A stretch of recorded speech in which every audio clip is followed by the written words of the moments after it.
Welcome to the debate. आज हम Deoria community gazette की उन हालिया रिपोर्ट्स पर चर्चा कर रहे हैं जो प्रशासन और जन कल्याण को लेकर एक बहुत बड़ा सवाल खड़ा करती हैं। बिल्कुल, और सवाल बहुत सीधा है। क्या डिजिटल गवर्नेंस और ऑनलाइन पोर्टल्स जमीन पर मौजूद इंसानी नेटवर्क की पूरी तरह से जगह ले सकते हैं? राइट। और इस चर्चा में मेरा स्पष्ट मानना है कि डिजिटल तकनीक सीधे आम नागरिक को सशक्त बनाती है। ये बिचौलियों को सिस्टम से बिल्कुल हटा देती है।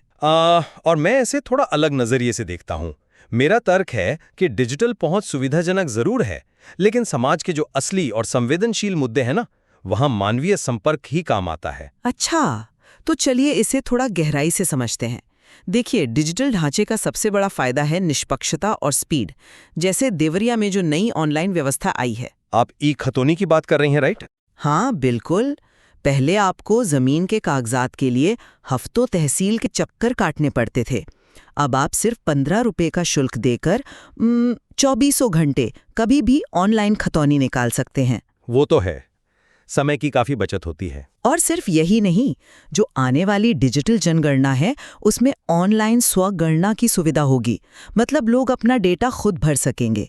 ये तकनीक के जरिए संसाधनों को बचाने का एक बेहतरीन उदाहरण है। मैं मानता हूं कि इससे काम जल्दी होता है और पारदर्शिता आती है, लेकिन क्या हर समस्या का समाधान एक ऐप या पोर्टल हो सकता है? आपका क्या मतलब है? देखिए, जब हम स्वास्थ्य या सुरक्षा की बात करते हैं ना, तो वहां भरोसा सबसे जरूरी चीज होती है।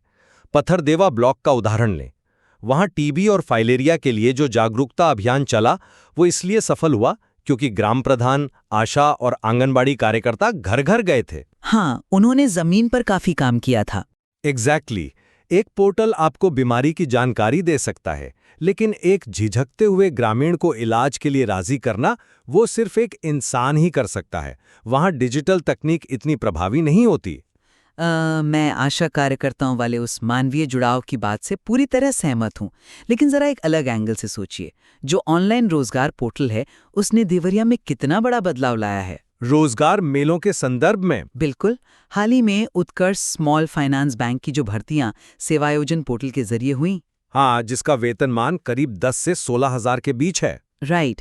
तो जब आप पूरी प्रक्रिया को ऐसे सेंट्रलाइज्ड पोर्टल पर डाल देते हैं, तो होता क्या है? स्थानीय रसूख या भाई भतीजावाद पूरी तरह खत्म हो जाता है। डिजिटल पोर्टल तो सिस्टम में निष्पक्षता लाते हैं ना। निष्पक्षता लाते हैं, मैं इस बात से बिल्कुल इनकार नहीं कर रहा, लेकिन तकनीक अकेले अपराध या आपातकाल को तो नहीं रोक सकती। वो कैसे? जैसे भाटपार रानी में जब पशु तस्कर सक्रिय होते हैं, उन्हें पकड़ने के लिए जमीन पर पुलिस की सक्रियता ही काम आती है।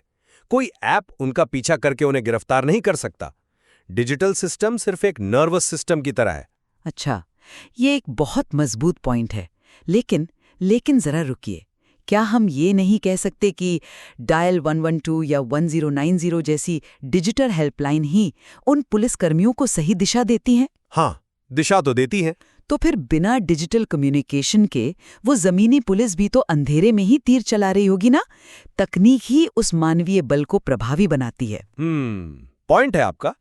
हेल्पलाइन मौजूद हैं, ये बात सही है, पर एक दिलचस्प बात पर गौर कीजिए। इन डिजिटल हेल्पलाइनों को जमीन पर प्रभावी कैसे बनाया गया? कैसे?